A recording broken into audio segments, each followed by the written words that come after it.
Hi, everyone, and welcome to Lurking for Legends, a live video cast where we talk with people from all walks of the publishing industry. I'm Christy Stratus, historical suspense and historical fantasy author, and my awesome co-hosts are epic fantasy author Richard H. Stevens and science fiction author David M. Kelly. Lurking for Legends is an interactive broadcast, and we encourage viewers to chime in with questions for our guests or comment on what you hear in the show. So we're going to introduce our guests in just a minute. But before we do that, we're just going to take a couple of minutes to introduce ourselves. Well, not introduce ourselves, you know who we are, but to tell you what has been going on in our world. So I can't remember who I started with last time. So I'm going to go with David first. David, what is going on in your writing world? Well, I'm still plugging away on the second Hyperion Jones book, and I'm just about to start editing the third of the Logan Two Feathers series. So that I'm going to be starting that in November. So that's coming up rather quickly. So that's basically it for me. And other than that, I've been doing some more work on my language, which I mentioned last time, which has been torturous. To say the least, but it's going the right way, thankfully. So and other than that, I've been playing around with some graphics for potential book covers. So, other than that, it's just really back to the old word processor and nose down. Nice. Well, that's good. Are you doing National Novel Writing Month, or are you just happening to start that book in November? Oh, I'm just starting the editing on it, so it's like it's already written. I'm just starting with the first kind of like redraft of it. But yeah, it's nothing to do with NaNoWriMo. It's like I've never been part of that, and don't really intend to be. It's not my thing, really. Just doesn't appeal. How about you, Richard? What's going on with you? I finally started When Legends Rise, and I'm about 4.5 chapters in, and I'm very excited to get the story moving again. So that's basically all that I'm doing now is writing and editing and writing and editing, and I will probably be doing this for the next 8 months straight and pumping out maybe another 150, 170,000 word book. Hopefully we'll have it out by summer next year. Maybe so that's it for me. And well, they seem to be getting bigger, so who knows? And we're also getting ready to do another book event. So we were kind of put on the shelf for the last couple of weeks with what was going on, but we have another one coming up this Sunday. So we're looking forward to doing that as well. So that's about all that's new with me. How about you, Christy? I just want to throw in there that it has a gorgeous cover that is already complete. It's so stunning. I love your cover. When Legends Rise, yes. Yeah, I love it. Yeah. It's so pretty. Yeah, for me, I have another episode of Corrupted Magic out, and that is episode 14. It's called Whatever It Takes. So, I've gotten back to writing a little bit more consistently recently. So that's good. And that's always a yay. I've been just really enjoying getting back into it. I've been doing some interesting research on oysters in the Victorian era. That's a thing. Yes, very popular then. Nice. Yeah. So, and I really love finding real places that still exist in Boston, which is where it takes place. So I've been finding some of those as well, and that will be coming up in the series. So I think we're going to be, next week is our live read, and we will be reading from Corrupted Magic. I'm super excited for that. I have rolls for everyone, sometimes double rolls. Yay. Yeah. I gave you lots of facial hair. So I'm excited. Me? Yes, I would look forward to that. Okay. I figured you'd have a good time with that. Yeah. No, that's great. And just to remind everyone, if you go to my website, christystratus.com, and you order any paperback, it can just be one if you want, you'll get a free Halloween gift, and you get to choose whatever gift you want. So just a quick reminder on that. And now we will head right into welcoming back a guest that we had in a live read before, and now we get to actually talk to him this time. So I'm going to bring in Aaron Frale, and he is multi-genre. He's actually a science fiction, fantasy, horror, probably more, and podcaster. So we're really happy to have you here, Aaron. Yay, thank you for having me be here. I appreciate it. Yeah, welcome Guy back off the street. This is the best. Yes, that is your title now. Yes.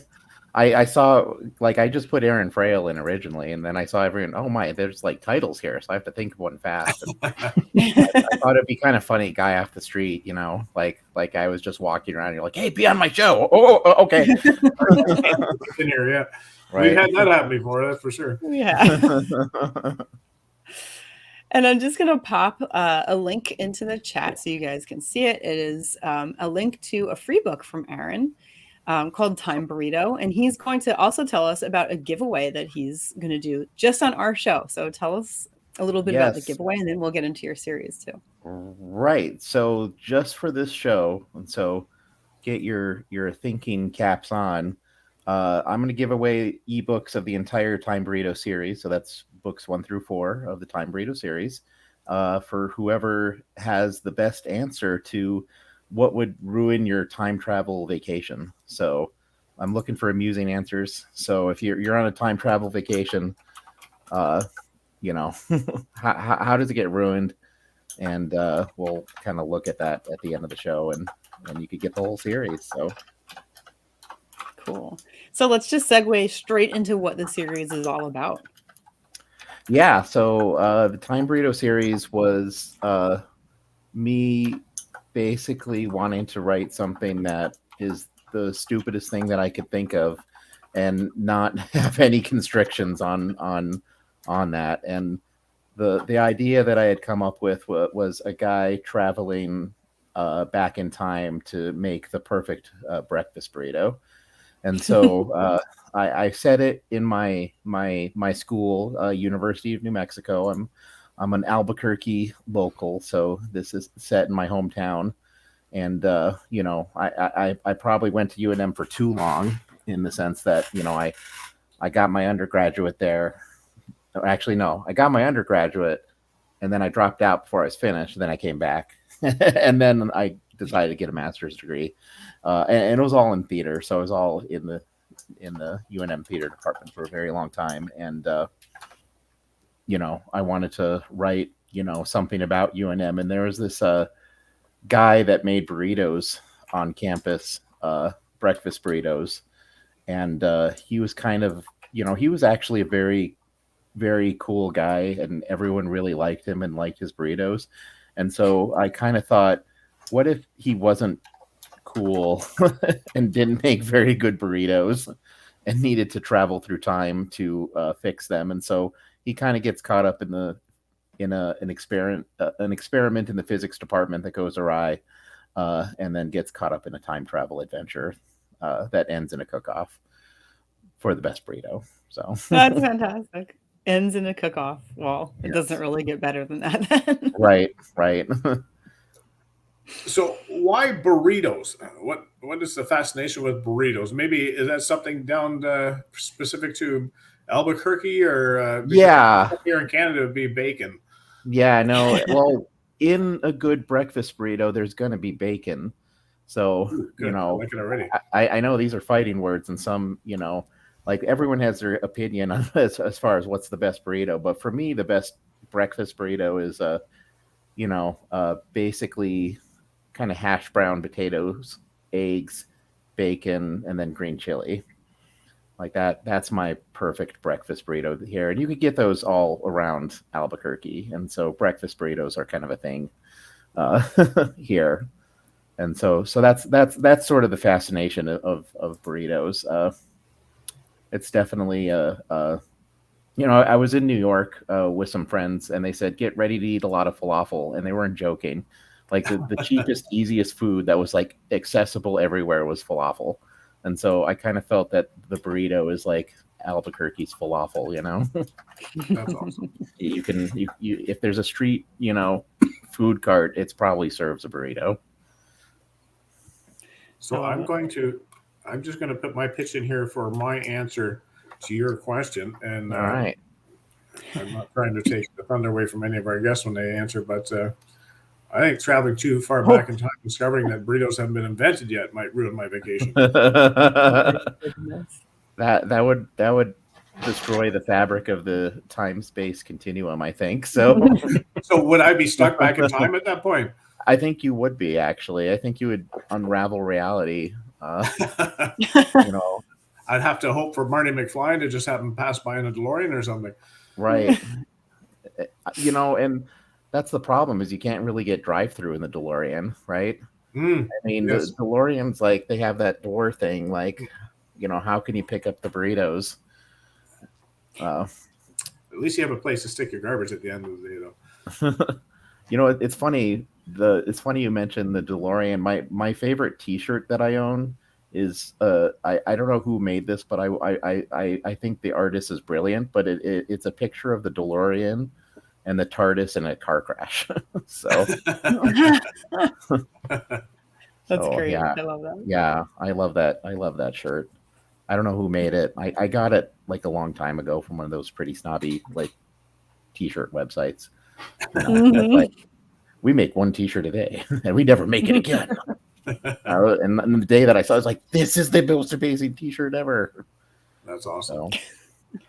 So Aaron, the first book has the tagline with "Great burrito comes great responsibility," and on the cover, it features a cat sitting on a burrito. So, can you explain the connection there? Well, I guess hopefully people will know that it's a science fiction comedy once they've looked at the cover. But I think with the great burrito comes great responsibilities. Everyone knows that line, right? And so it's a perfect parody line, and it's funny because in time travel stories, you often do have a somewhat level of responsibility on the time traveler, not to muck up the timeline.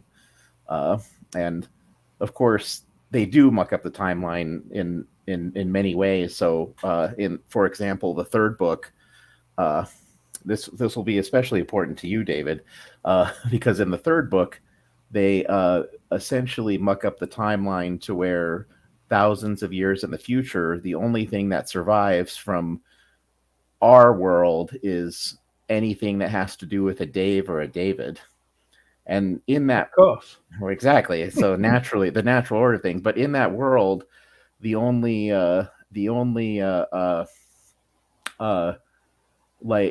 like the two major religions are basically fighting holy wars on whether the creator's named Dave or David. So that's sort of the plot of the third book, where I have these religions fighting over,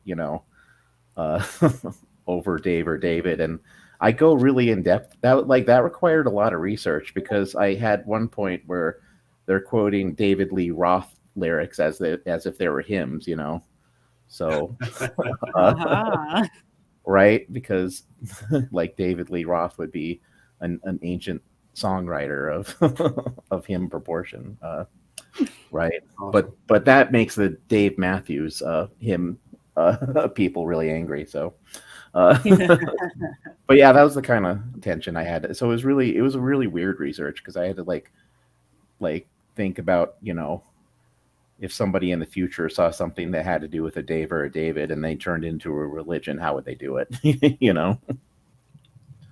That is interesting. I see Dave's got new lighting in his office there, and we can see his eyes now, and I can see he's scheming about trying to get Aaron back on to do another live read about this Dave is God book.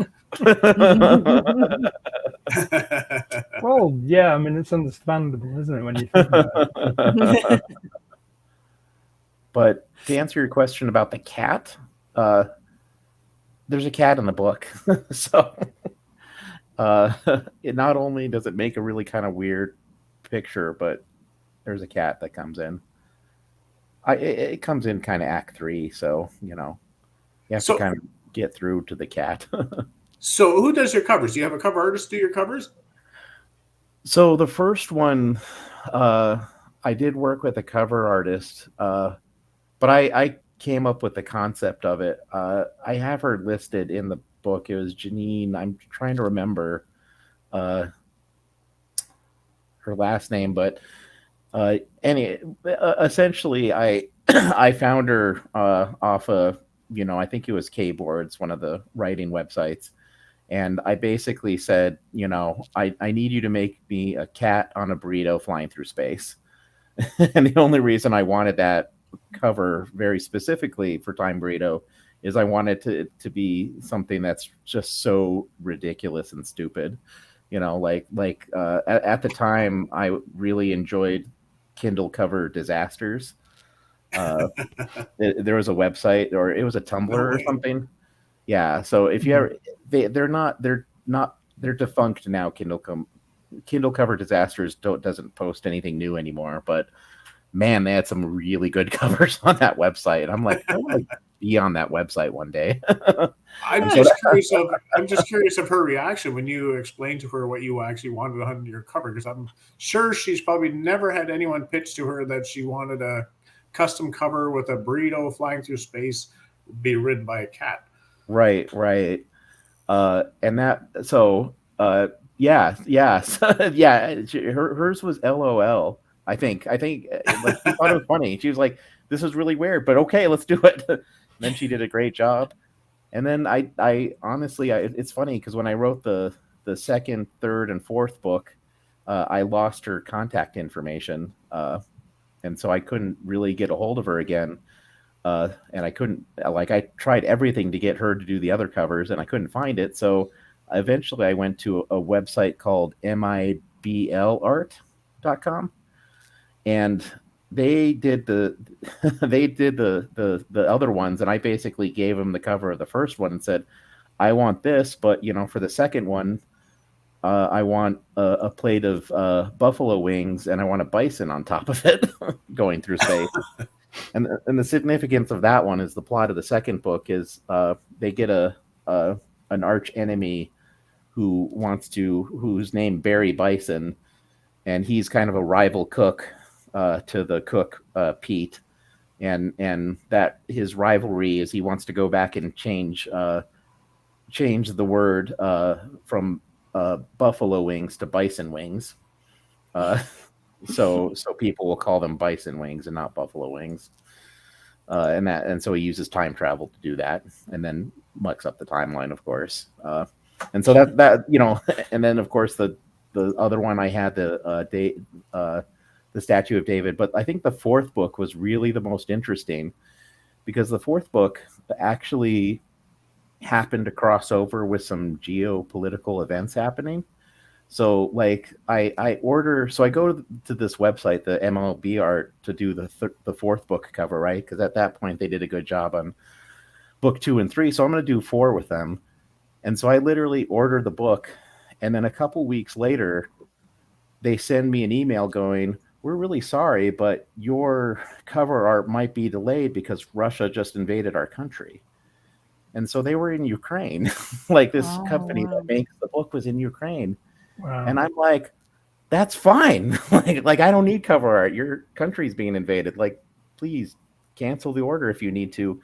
I don't need this cover art. And they sent me another email back going, "No, we're going to finish it anyways." And so like they finished it like a week later, and I'm just like, they finished the cover art while their country's being invaded. Like I just like that just blew me away. Like yeah, I I almost felt bad. I yeah, the fact that they finished the cover art anyways, despite what was happening, I just can't imagine that. So I'm like, man, that is hardcore. Like they're still, doing their operations, and of course we're watching the news of what's going on. So that's really incredible. Wow. It was incredible. Like I could not believe how incredible that was. So yeah, as far as a company that does cover art, I'd recommend them, because for me, it's like, I don't know, the Pony Express, right, where they're rain nor sleet nor snow, we're going to get your mail to, Yeah, that's right. It's so true. Yeah. So you said of Time Burrito, the series, you said, "I never intended on Time Burrito on having a sequel, much less many of them. The original was a lot like creating stew with whatever I had in the kitchen at the time," which I really like that metaphor. So what made you end up writing multiple books in this series you didn't plan on? Yeah. It was really just the story ideas that made me write more. So I live in Montana, and so really great access to wild spaces. And in 2020, when everything was shut down, my wife, myself, and I were driving down to Yellowstone a lot because Yellowstone was like 2 hours from our house, and it was empty. I mean, no one was going to Yellowstone because a global pandemic was happening. And so during the drives, we'd often kind of talk about things, and we had this whole conversation of like because there were bison, in Yellowstone. There's some bison on the road, and we were just thinking that it would be very funny if there was a guy, somebody, oh, look at that buffalo there, and there's some guy going, no, it's bison. And we just started like having this really funny character that was screaming at people to call them bison instead of buffalo. And then I kind of said, wouldn't it be funny if somebody went back and in time just to make us use the word bison rather than the word buffalo? And then I was like, wait a second, that could be a rival cook to my other character that I have in the series. So that one kind of came up as during that drive. And the other one, the one about the David, the Davists and the Davidites in holy wars with each other. That one was the same thing. My wife and I were just having a conversation over dinner about what it would be like for two religious factions to be fighting over whether the creator was named Dave or David. And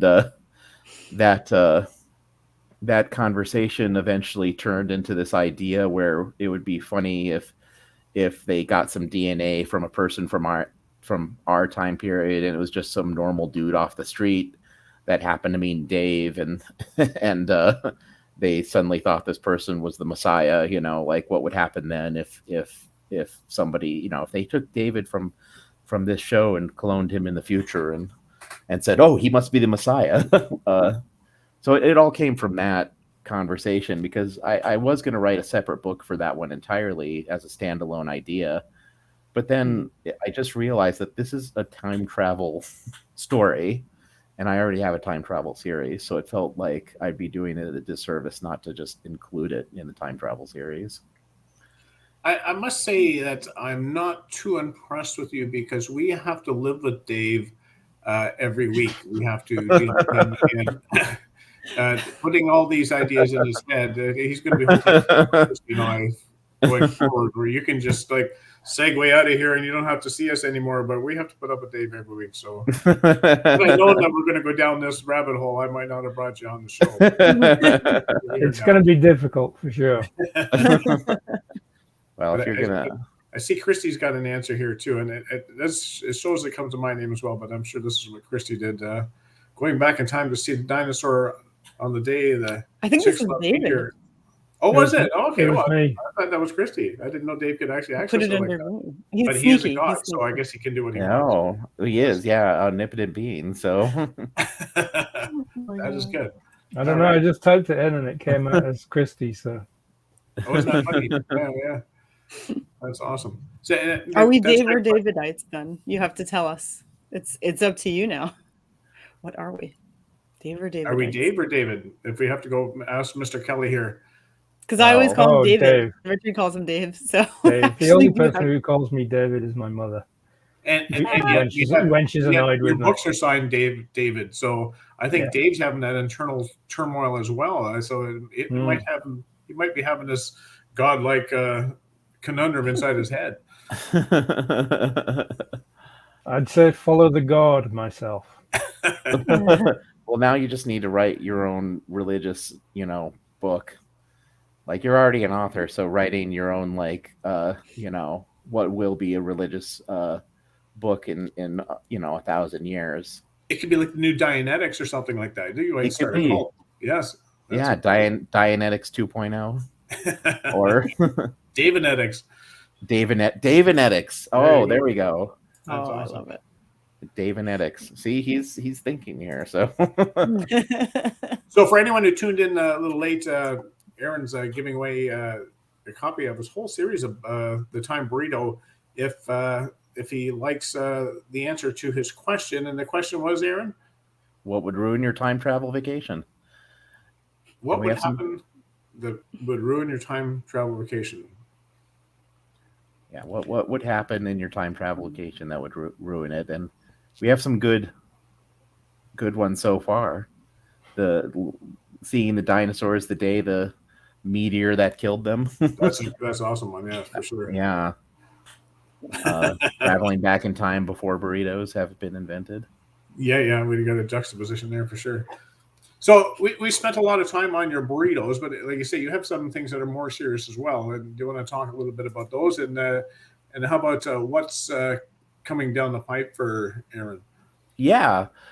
So I guess I'll talk about the more serious one, and then we could talk about coming down the pipe. But so the more serious one was the one that I read last time I was here on the show. It was called Cal's Fate, and it's essentially an epic sci-fi series that I lovingly call Game of Thrones in space. So it's sort of taking a very brutal view of the future where you have essentially a lot of the same terrible stuff you see in the world happening now, but it's happening 3,000 years in the future. So the humans are not necessarily the good guys in this series. It starts off where the main character has her entire village massacred by someone who's hunting down a fugitive, and she happens to meet this fugitive in the woods, and he takes her prisoner, and she kind of learns about space and about the future and about aliens being a prisoner in an alien prison.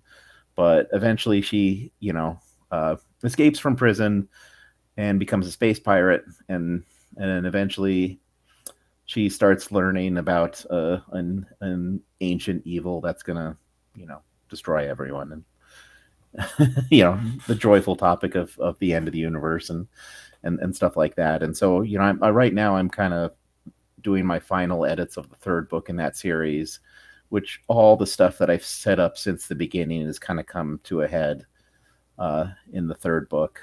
And I'd have more planned, but I also wrapped it up pretty thoroughly in the third book, only because that was my original story arc, was going for 3.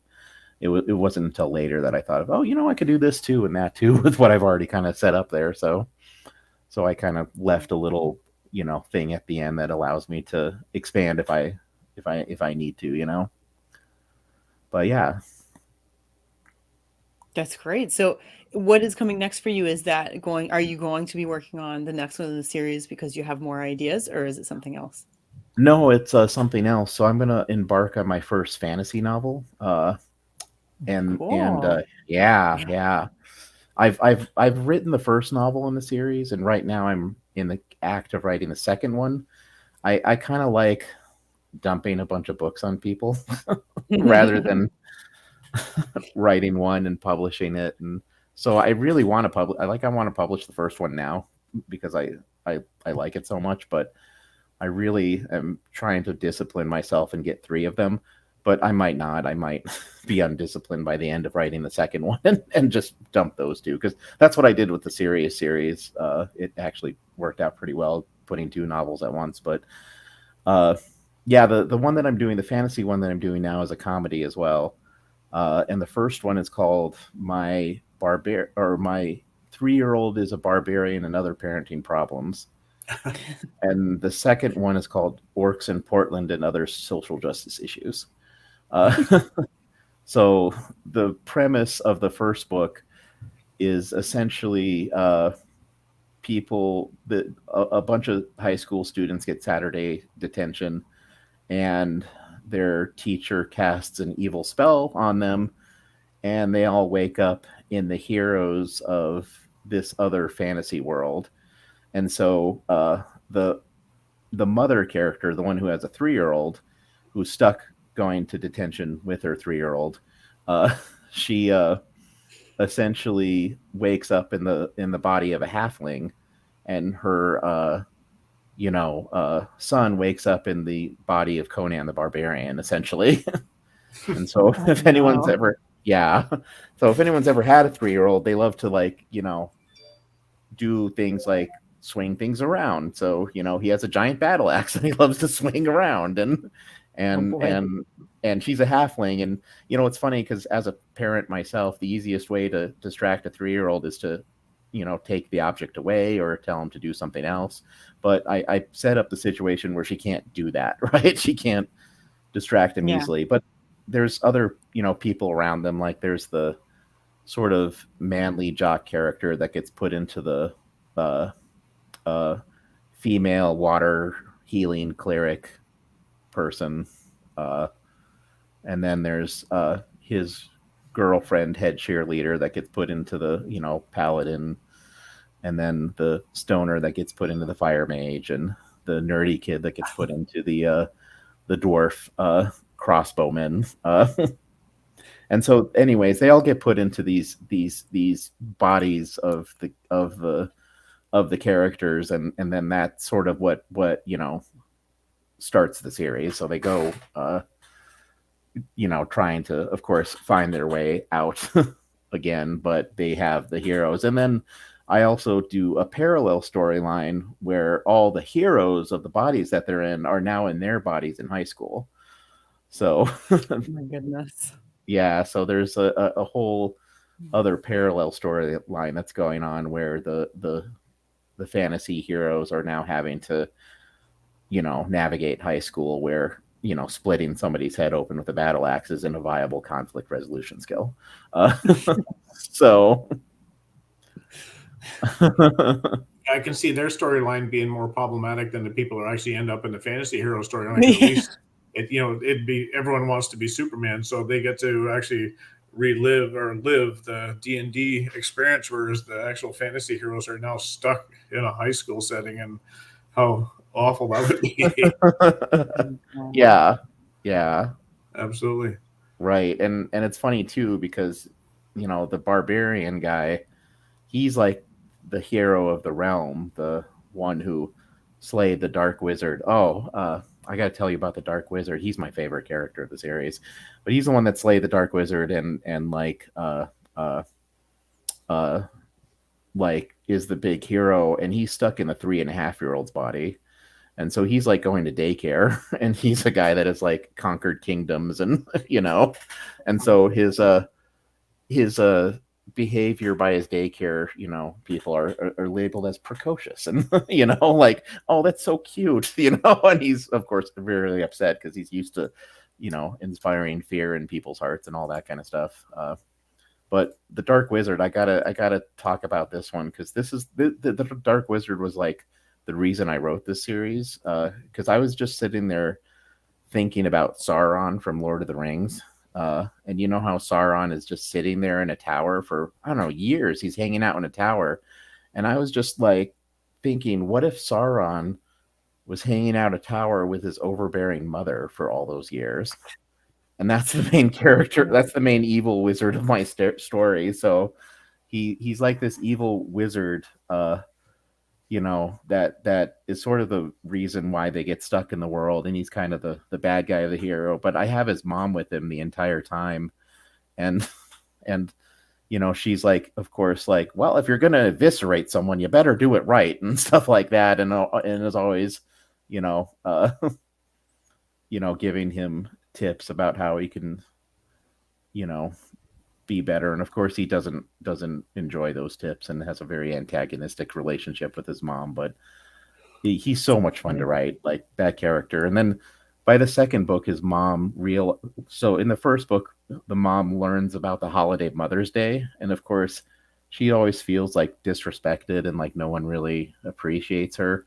And so when she learns about Mother's Day from our world, she's like, oh, we got to change this. We got to bring Mother's Day in this world. So she starts getting together with all the heroes' mothers to make Mother's Day happen. And she has a fun little plot line. So These are too funny. Yeah. So we got some viewer comments here. I don't know if you've seen them come in yet. Oh. So Alexandra Murray says, "So shy, all I can think of was food now." And then holiday reading would be essential, so I'd be fed up if I landed in a time before books existed, or a scary future where people have stopped reading fiction altogether. Oh my God. How do you live? That's pretty scary. And then Alexandra says, "I'll stick with my original answer. It would ruin my vacation to find the perfect burrito never had beans." Oh, yeah. Yeah. That would be weird. Wanda's saying, "I want to travel back to 1700s town with Alexander Pope and William Blake. Would really ruin my time travel vacation to get there today and find they time traveled here to be on Lurking for Lessons tonight." Oh, look at that. And you could have just popped.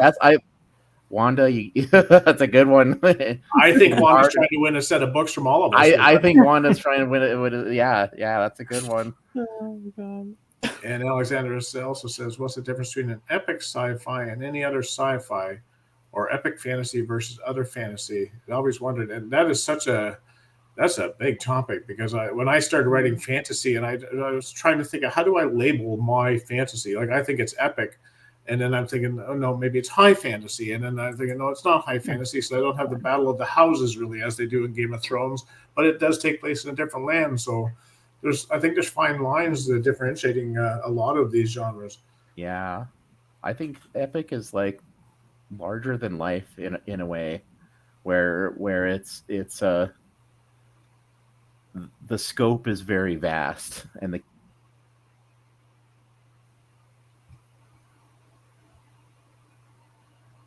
Nope, I think we've lost your audio there. Oh yeah.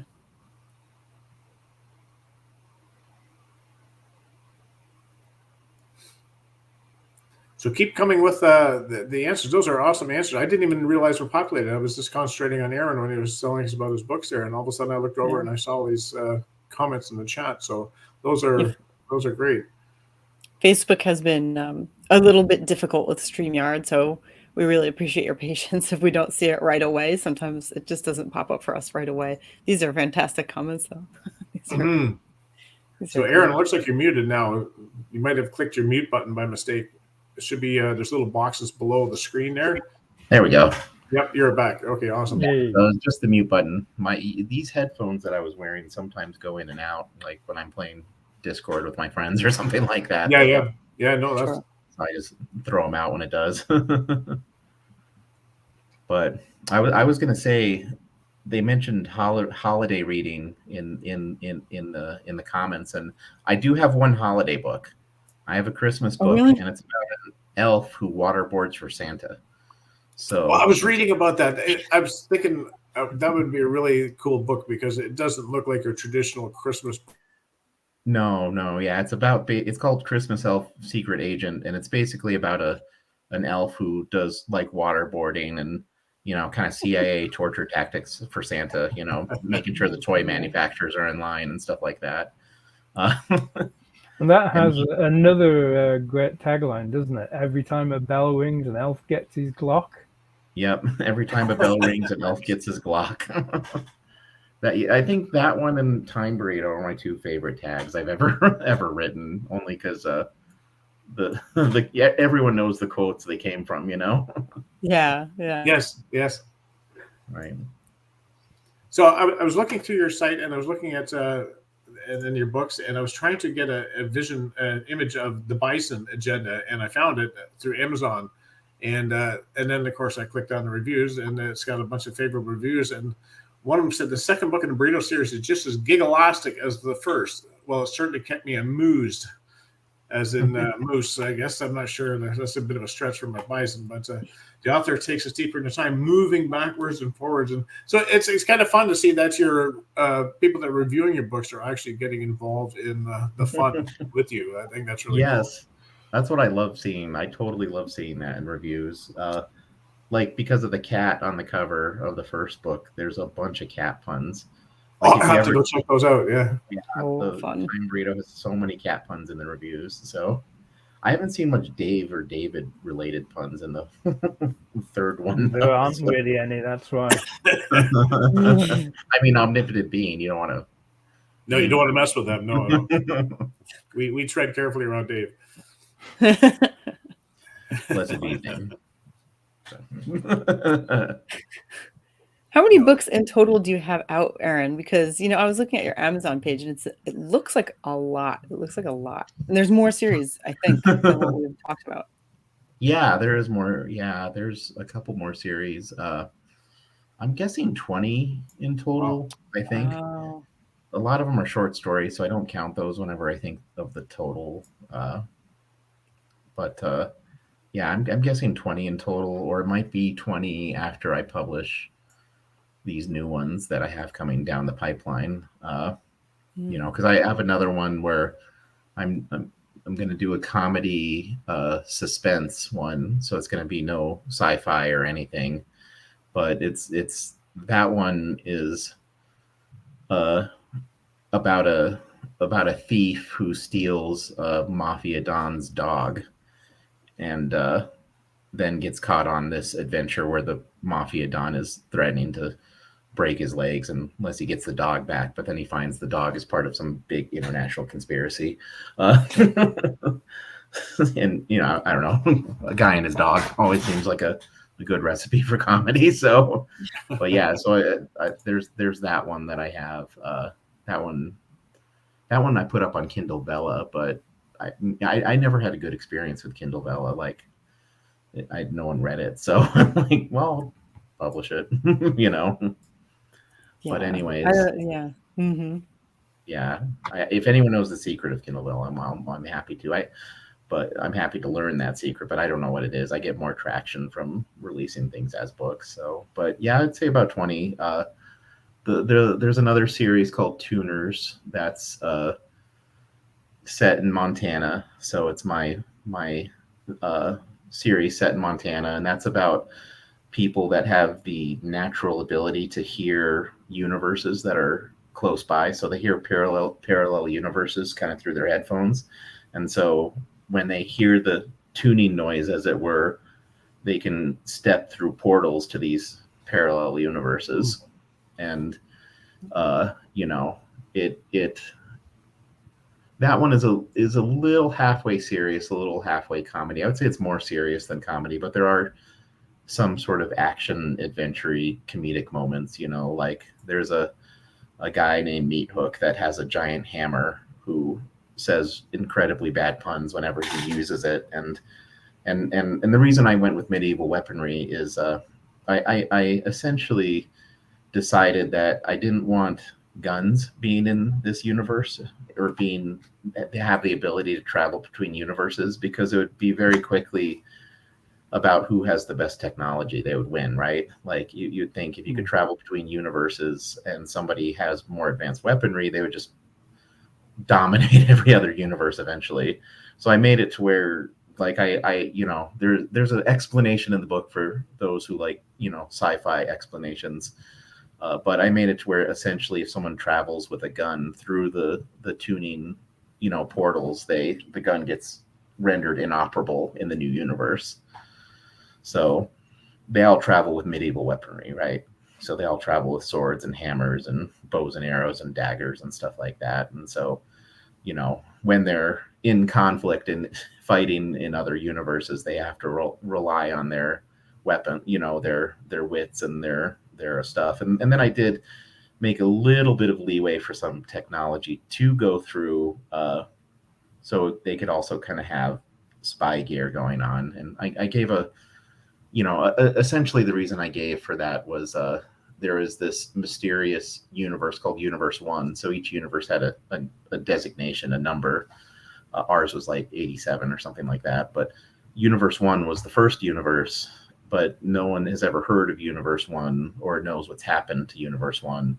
But Universe 1 did set the rules for this tuning ability. And they decided that guns will be zapped if they go through from universe to universe. Same with bombs, stuff like that, right?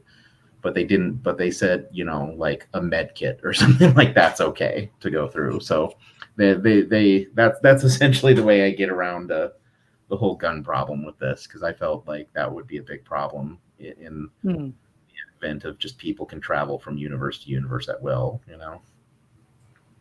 Yeah, that's wonderful. I just noticed we've been going for now for about 45 minutes, and that's amazing how time has flown by in our alternate universe here today.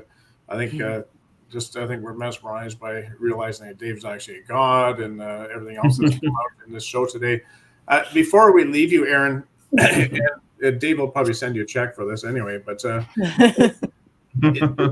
is there a comment that stuck out to you that you think might win your giveaway today? I'm gonna say Wanda won the giveaway today because Awesome, Wanda. Yeah, it was what I love about it is the fact that she went back in time only to know that they were here on a podcast. And didn't have time. Like, imagine that you invent time travel to like go through and meet these folks, and you realize that, oh yeah, this podcast I watch or this show that I watch, like they're on the show, right? You know, like they're only on the show because they knew you were going to be here. That's why. Yeah. Yeah, it's funny. I thought of like, you know, what if time travelers like, you know, like got a hold of my book and were like, you know what, like would I know time travel? Like if I was in front of, like I'm in line at McDonald's, would I know that guy in front of me is a time traveler or not? Like I think if they're really good at what they do, I don't know if I could tell, you know. So, you know, Isaac Asimov once wrote a story about Shakespeare being brought into the present day. I don't know if you've ever read that. It was a short story that he wrote, and in it, this guy who had this time travel machine, brought him into the sort of future day, and he enrolled him in an English class, in an English lit class, and the person who ran the English lit class failed him.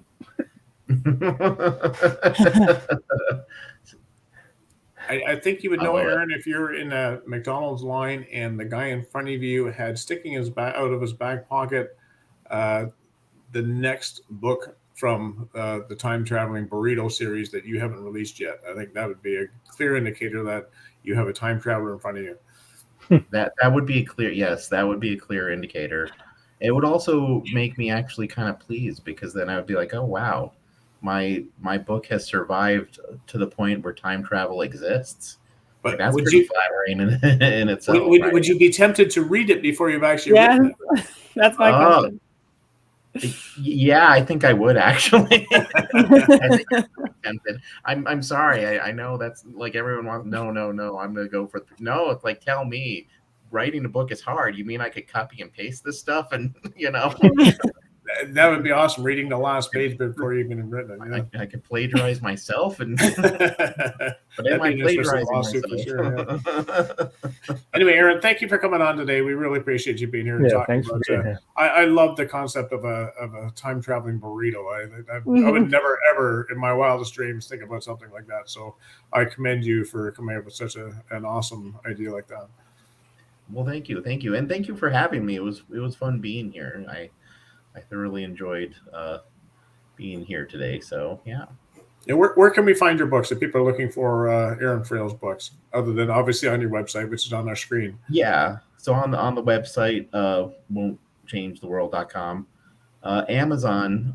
So I'm in the process of kind of re-putting my books into places. So the Time Burrito series, I've changed that to a wide distribution. So more or less where books are sold, you could find Time Burrito and all the sequels to it there. Some of the other ones we talked about, like Tuners and the sci-fi series, like I'm still on Amazon with that. But the epic sci-fi series, I don't know if I'm going to take it off of its exclusivity, because it's just doing really well in Kindle Unlimited, and it's hard to say no to that when it's working out, you know. So. Absolutely. But yeah. So, but yeah, if you go to my website and you download the first Time Burrito book for free, it will put you on my emailing list. I try and write humorous things on my emailing list. So my promotional list is a bunch of silly stuff. Like I think I did one called 25 Fun Cult Ideas. And another one was 5 really stupid home improvement projects.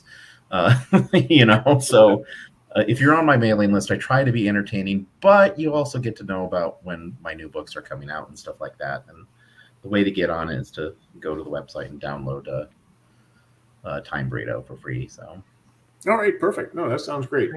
And you could subscribe at any time. I think what you should do looking going forward is like when I attend these book events, the food trucks seem to do the business, the biggest business I've ever seen. Like the lineups for food trucks are just astronomical. I'm thinking I should stop writing books and just buy myself a food truck. So if you can team up with a burrito seller food truck and then sell your book, they're gonna buy a burrito for $15 and get a free book or something like that. That would be awesome. That's perfect. That's not a bad idea, actually. So you see me at the next convention with a food truck, right? Yeah, buy a book and get a free Aaron Frale signature burrito. Awesome. No, they don't want my burritos. I'm a terrible cook. I had to learn a lot about cooking just to write these books. That's awesome. Yeah. I mean, last night I was trying to make something like, I don't know. I was doing cooking vegetables, and I started doing something else because you got to do more than just cook vegetables. And I turned back, and the vegetables are burning, and I'm like, but I didn't leave them that long. So you think? Time escapes you. You write the books and leave the cooking to the experts. So right. Awesome. So next week is our monthly live read on Lurking for Legends, and this is the fun episode that Christy, Dave, and I really enjoy, where we get to read excerpts from other authors' books, and we'll also be reading one from Christy. So we'll be reading Plague Unleashed by D.C. Gomez, Out of the Night by Mark Leslie, and it's actually a whole story that we're reading from Mark. He's condensed it so we can get the whole story. It's a short story, obviously. And an excerpt of Corrupted Magic by our very own Christy Stratos. So we're all looking forward to that. I can't wait to discover what kind of hijinks Dave will get up to. And without providing you with too much... I'm very much looking forward to seeing both of you.